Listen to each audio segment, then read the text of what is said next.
It's coming! Sholmes's cry pierced through the thick wall of fog around us.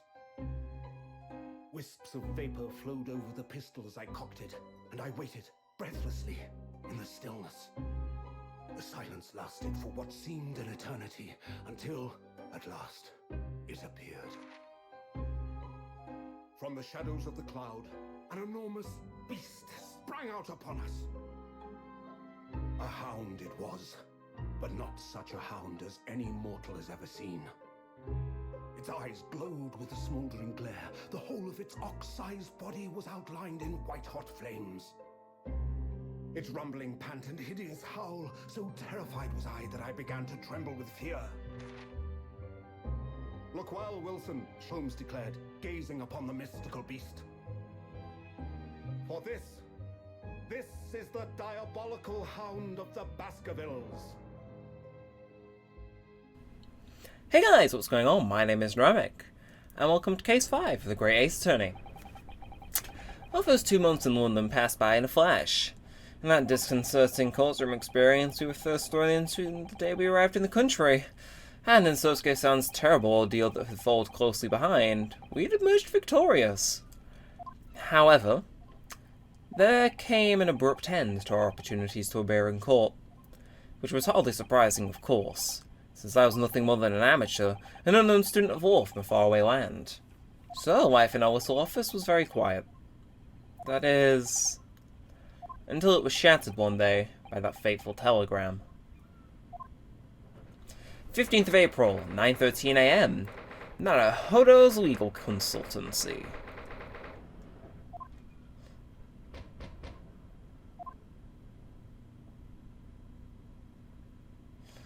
That morning, I was woken by the unreserved knocking on the door by the telegram boy, but after he'd gone,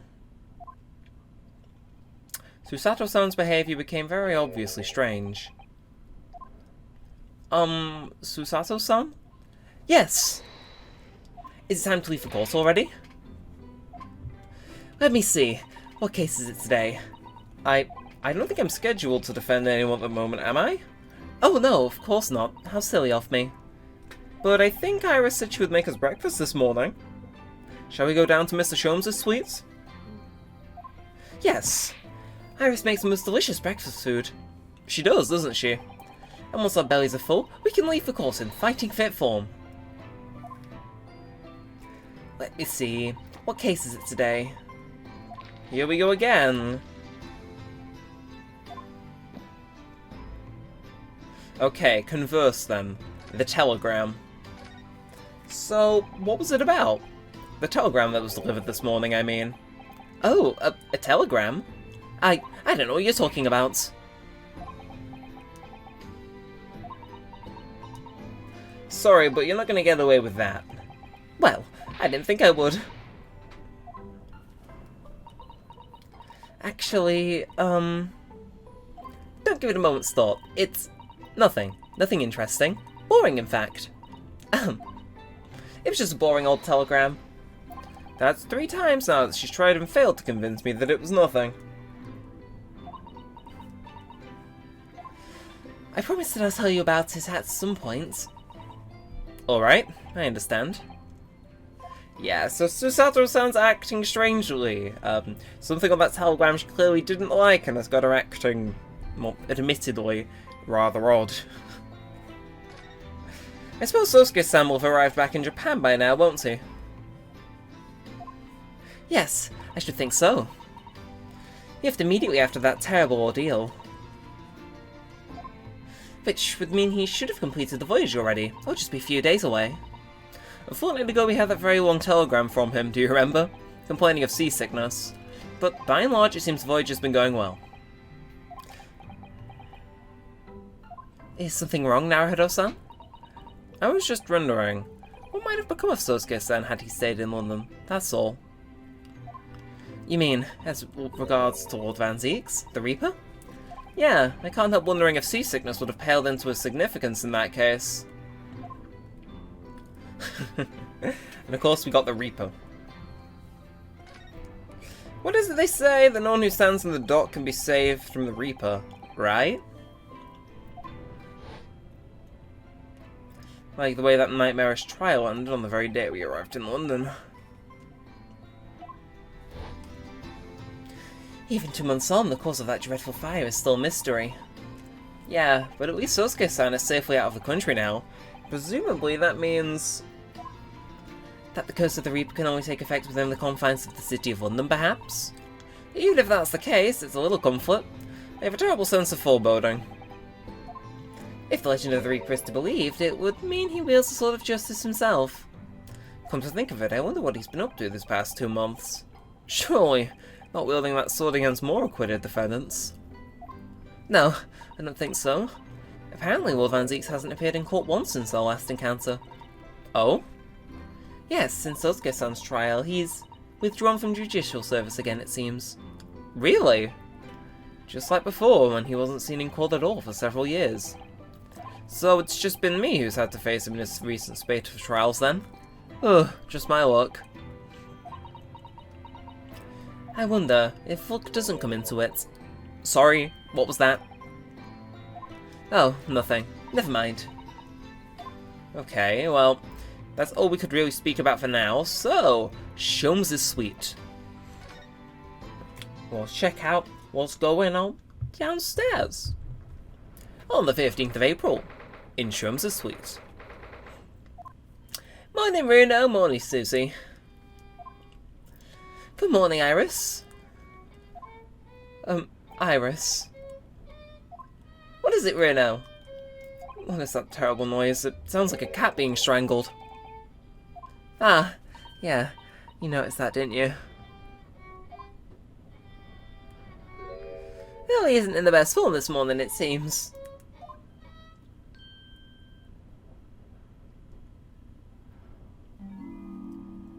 Oh. Hello, Mr. Sholmes. Good morning. Good morning to die, perhaps. Has something happened, Mr. Sholmes? You look miserable, and the way you were playing the violin before. My logical mind is dead. Music is dead. The world is dead. Damn this blanched existence! That's all it is, my dear fellow. Nothing of consequence. I'm afraid I don't understand. Well, Iris, isn't it time we ate? Some dry toast and instant coffee for me, if it's not too much trouble.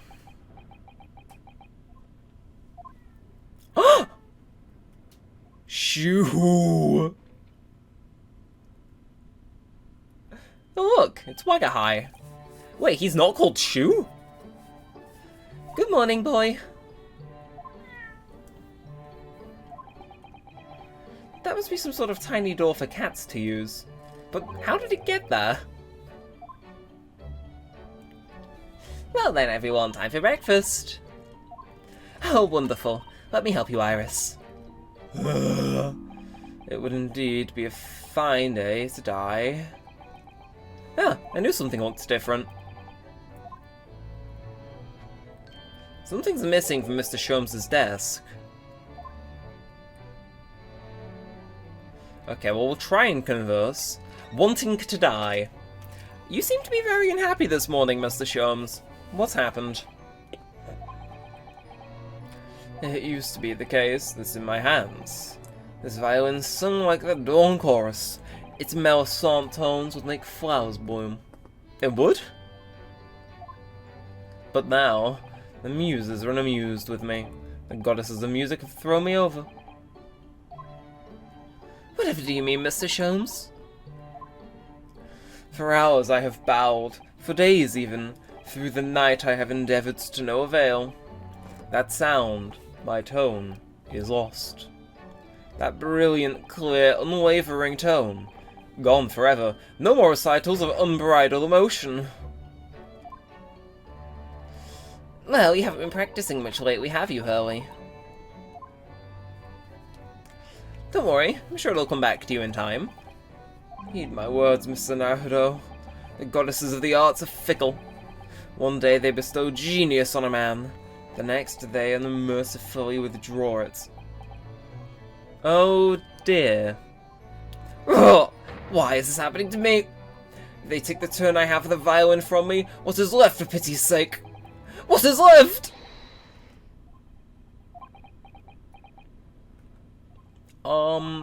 Deduction perhaps? Isn't that what you're known for? And the missing machine. Mr. Sholmes, I don't like to pry, but your desk looks rather empty today. Ah, well done, Mr. Sato. Your observational skills do you credit. Oh no, Mr. Sholmes, they pale in significance when compared with yours.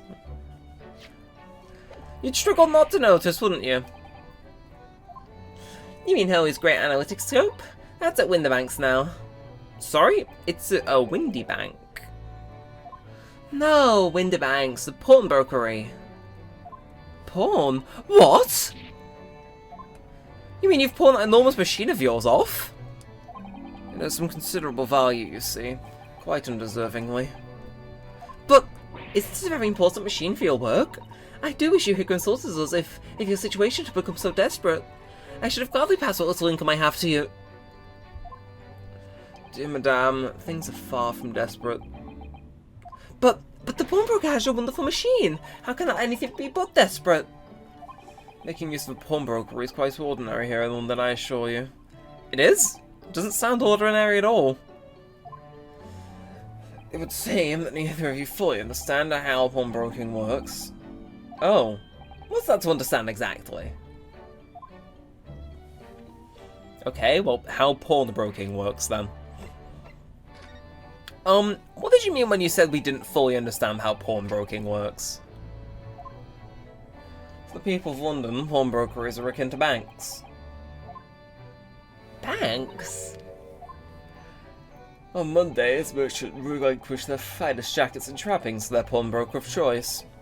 With the money they receive in return, they are able to trade happily through the week.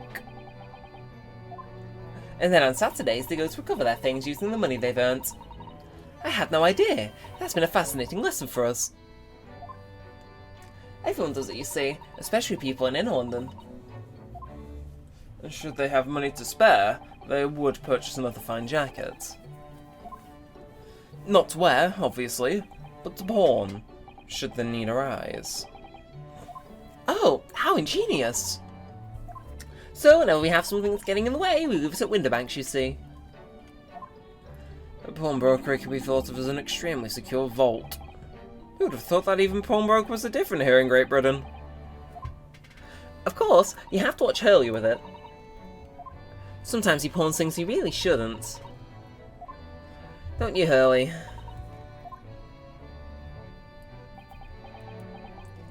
What does it matter? The world is dead to me now. Okay. So can we move to the kitchen, or do we present something? Let's present our armband. Mr. Sholmes, could I ask for your opinion about this?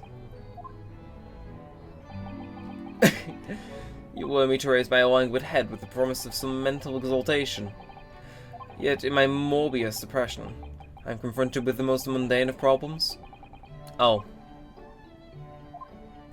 My mind finds greater stimulation in the unforgiving monotony of the floor than in your miserable offering.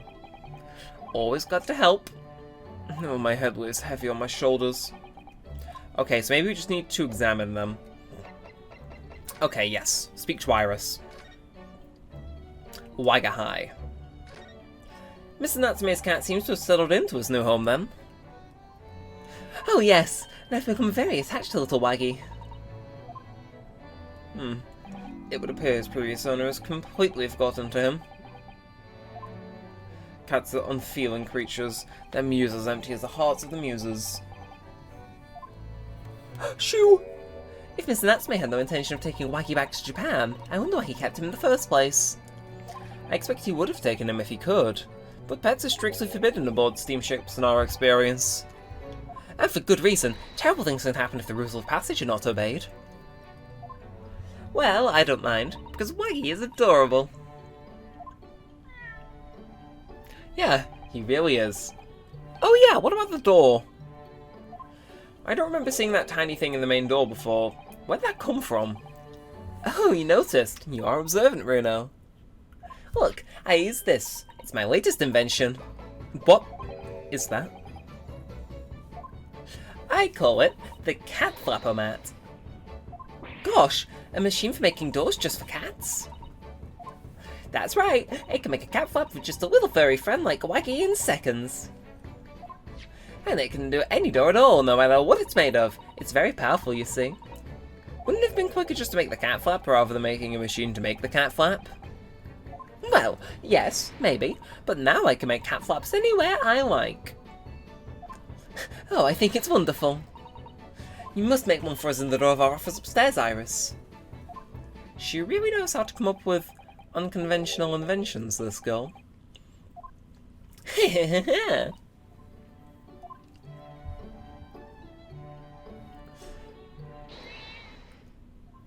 Oh, what was that?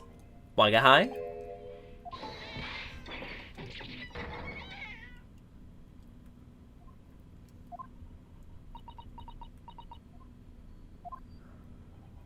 What was that? Oh no! Wagga hi's tangled up in your violin!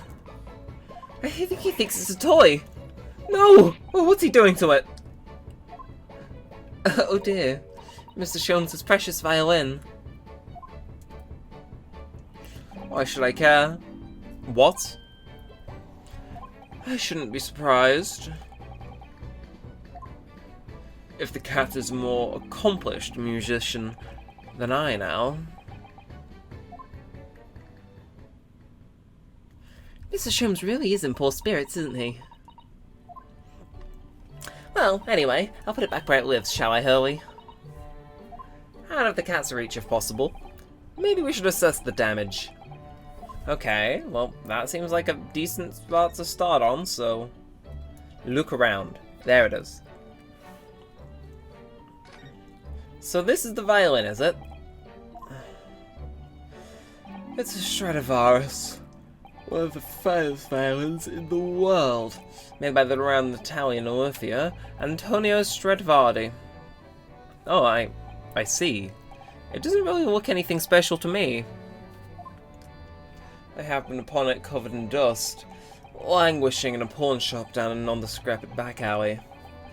The broker had no idea of its value, so I was able to purchase it for a mere 55 shillings. How honourable of you.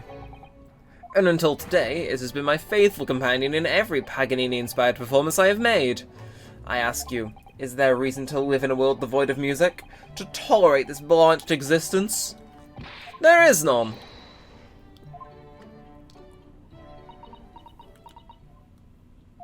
Mr. Sholmes. What then, madame, what?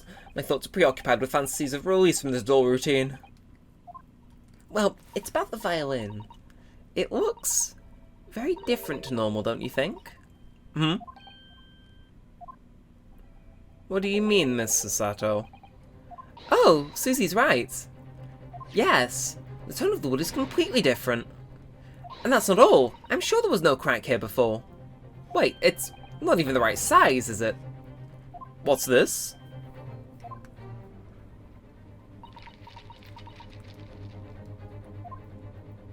I'm terribly sorry to have to tell you this, Mr. Sholmes, but that instrument isn't a violin at all. Then what? I believe it's an entirely different instrument called a viola. What? Oh, Mr. Sholmes, are you all right? You're right. You are quite right. This is my faithful Stradivarius. So what, pray? Is this piece of stringed fort slam? Not your faithful performing partner, then? Ah, I see what must have happened. You do, Iris? This is just a simple mix-up. It sounds like Iris might be able to tell us exactly what's happened if we ask her. Okay. I have a feeling it involves the pawnbrokers. I've investigated thoroughly, but I can't find anything out of place. Yeah, something is telling me what's gone on is they've put it in the pawnbrokers, got something different. Yeah, mix-up. What did you mean by a mix-up, Iris? Well, you see, this viola, I mean, was at Winterbank's until last week. At the pawnbroker's. Not Mr. Sholmes' beloved musical partner. There is a proverb from the East, which you are no doubt familiar, my dear fellows. Always let a beloved child travel. Yes, indeed. So, you sent your beloved violin to the pawnbroker's in the hope it would experience personal growth? Oh, what a wonderful idea. Last week I pulled my great analytoscope in order to release my precious instrument, but it would appear Mr. Winterbank mistakenly furnished me with this tawdry fiddle instead. But my ears cannot be deceived by the horrid humber of this piece of timber. No, but your every sense was deceived by the fact it just had strings. Phew, a fine state of affairs this is, and why I always say, Mr. Naruhodo, never trust a pawnbroker, they'll try to fiddle you every time. But earlier you told us that you could think of a pawnbrokery as an extremely secure vault. Come, Mr. Naruhodo, dilly-dallying will get you nowhere. Sorry. Couldn't you go toast with that vacant aspect, refreshing your coffee so obtusely? Are you not a little embarrassed by your own conduct, considering the urgency which we are faced? We must visit Mr. Winterbank's brokery at once. Isn't that right, Mr. Sholmes? Precisely, Mr. Sato, without a moment's delay. But I haven't finished my bacon and eggs. My dear fellow, surely you don't still intend to crunch your bacon with an increasingly vacant aspect, to fresh your egg ever more obtusely? Well, say no more, let's go then. Don't worry, Reno, I'd be happy to sit up for you again later. Oh, thank you, Iris. As it happens, I am rather curious to see what a British pawnbroker's looks like. Okay, so we're getting somewhere then. So let's move tonight. So we can go to Baker Street if need be, but I think I should just go straight to the pawnbroker.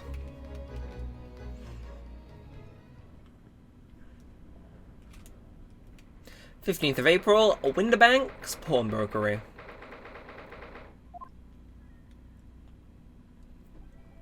So this is a British pawnbrokery. Oh my, there are all sorts of tools and contraptions in here I've never laid eyes on before. Ah, Sutato-san, that spark of wonder in your eyes. You can't wait to scour the shelves, can you? I get the impression you enjoy places like this. Oh yes, I don't know why, but seeing such a lot of things I don't understand is a real thrill for me. My dear fellows, let us not forget why we are here. Oh, Mr. Sholmes. We are calling on matters of business, not pleasure. And clearly Mr. Sholmes means business too, judging by the spark of fury in his eyes. Ah, Mr. Sholmes, sir. Welcome back. Did you hear that brazen welcome? Well, yes, we are potential customers after all. We are disgruntled customers, Mr. Naruhodo, and it is time to inform Mr. Winterbank of our ire. Come! The fight is afoot. Okay, converse then. Violin. Naturally, you will recall this, which I retrieved from you some days ago. Yes? This second-rate fiddle is not my faithful instrument, Mr. Winterbank. The core of the wood is different, it has holes in it, it's not even the same size. A wonderful summary of our observations, Mr. Sholmes. I'm so very sorry, sir. How utterly unforgivable of me. An inexcusable mistake for a pawnbroker. There was only one way to make amends. What the fuck? I shall have to take my own life. I don't think that will be necessary, do you? If I may just say one thing before I pop off. Ah, yes. It was you, sir, Mr. Sholmes, who took it upon himself to remove the item the other day. I believe... Sorry? As I recall, I entered the storeroom to fetch your violin when I heard, "Ah, here it is." You did. And when I turned to controvert you, you had taken the viola and left, sir. However, there can be no doubt that the blame lies firmly at my own door for allowing you to leave. So I shall not grumble or grouse any longer. May this guilt die with me! No, stop it, dear fellow. The fault is mine.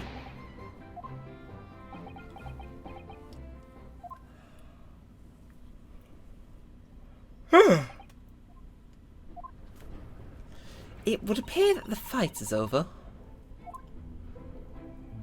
I do humbly apologise, Mr. Winterbank. Evidently, my questionable deposition precipitated this tragedy. Well, you wouldn't make me Sholmes without that questionable deposition now, would you? I do believe you may be right, sir.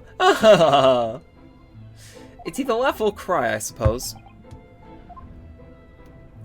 You are, it must be said, one of my more challenging customers.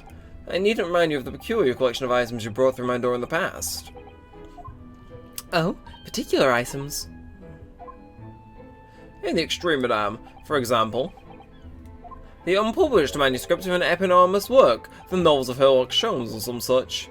Oh my, a new full-fledged novel? An unpublished? Sorry, I've yet to read, you mean? Oh, forgive me! Wait, before you die, you must tell me more.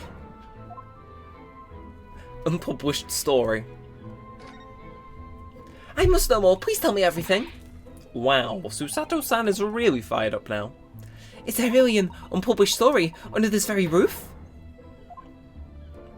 Well, one day the gentleman here brought in an old metal chest, you see. I should like to entrust this to your care for a while, Mr. Winterbank. For a chest like that, 1 shilling, sir, not a farthing more. It houses something of very great value indeed. The latest manuscript, recounting the adventures of one Mr. Sherlock Holmes. I beg your pardon, a manuscript? You wish to deposit a manuscript? Indeed I do, for I am confident it will be quite safe here. And then that was that. As such, Mr. Sholmes' latest tale of the worldly mystery lies dormant in my storeroom. Mr. Sholmes, is that really true? Do I sense that someone doesn't want to talk about this? I continue to pay your fee, do I not? Then kindly continue to store my belongings. Securely. Of course, sir. Of course. That's safe and sound with me, I assure you. On my life. This is all very strange. And pawnbrokery. I wonder, could I ask you something? Ah, a gentleman from the East, I see. Yes, that sable suit, I suppose I could offer you 6 pence for it. Without wishing to offend, the tone is somewhat dull. Sorry. Aha, but for your splendid attire, ma'am, 5 guineas, no less. The colours are exquisite, the design exotic. Eastern artistry is its finest, may I say. Oh my, 5 guineas, you say? How interesting. Why do I feel as though I've suffered some sort of defeat here? Actually, I was hoping to ask you about your business. I've heard it said that pawnbrokeries are used rather like banks here in London. Yes, sir, indeed. Many of my customers utilise the establishment as you describe. I praise their items and offer them a proportionate loan and 2 months of secure stowage. If in that time they repay the original sum to me plus the agreed interest, their items are happily returned. But what happens if they don't pay the money? Then the items are offered for sale in my shop, as you can see on the shelves behind me. So you never sell items before the 2 months has passed then? That's right, ma'am, that's right. Which means some considerable responsibility rests on my shoulders. Should a customer's precious belongings be lost, the only recompense is me to end it all. The very idea, Mr. Winterbank, is an absurdity. One should never talk of one's demise so casually. Says the man who was telling us it was a good day to die only this morning. And let us not forget that I have already helped you take measures to ensure such a tragedy never occurs. Oh, what sort of measures? I engineered a simple device, which Mr. Winterbank has installed here in his shop. I call it the red-handed recorder. Is that not so, Mr. Winterbank? What was that deep sigh about? Okay, red-handed recorder. What on earth is a red-handed recorder? Use your eyes, my dear fellow. There are 2 just below the ceiling. I can see what appears to be a camera attached to some sort of timing device. Very astute. It's indeed a camera furnished with some 100 pieces of celluloid film. And every 30 minutes precisely, the camera automatically records the appearance of the shop. Here, I have an example I can show you. Ah, yes. A print from the camera set to record the activity at the shop counter.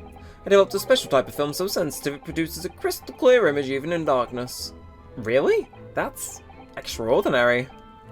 Yes, you can clearly see the counter on the door behind it. Look!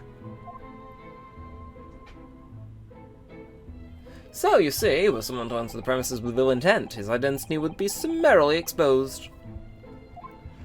But, did you not say that the photographic prints were taken at 30-minute intervals? Indeed, as you say, my dear madame. Then what if the incident were to occur in between times? One can only say, that would be a cruel twist of fate. I must confess your devices have been giving me some cause for distress as of late. I beg your pardon, Mr. Winterbank. Surely they are anything but distressing. Reassuring is the word. It's the cost of the film, sir. He most graciously placed not one but 2 cameras in my shop after all, which means I must pay for nigh on 100 useless prints every single day. I'm afraid the cost of the film will break me before I'm very much older.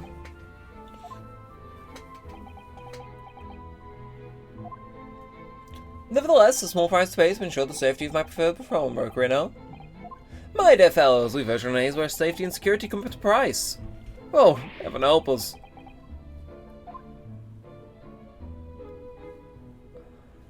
Now then, Mr. Sholmes, allow me to return your prized violin.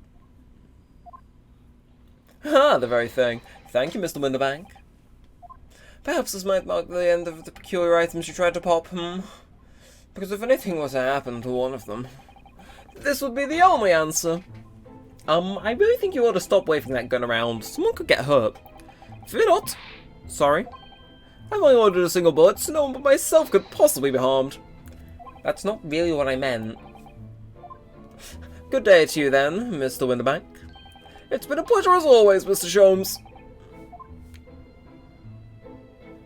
So, Mr. Naruto, now we can explore at last.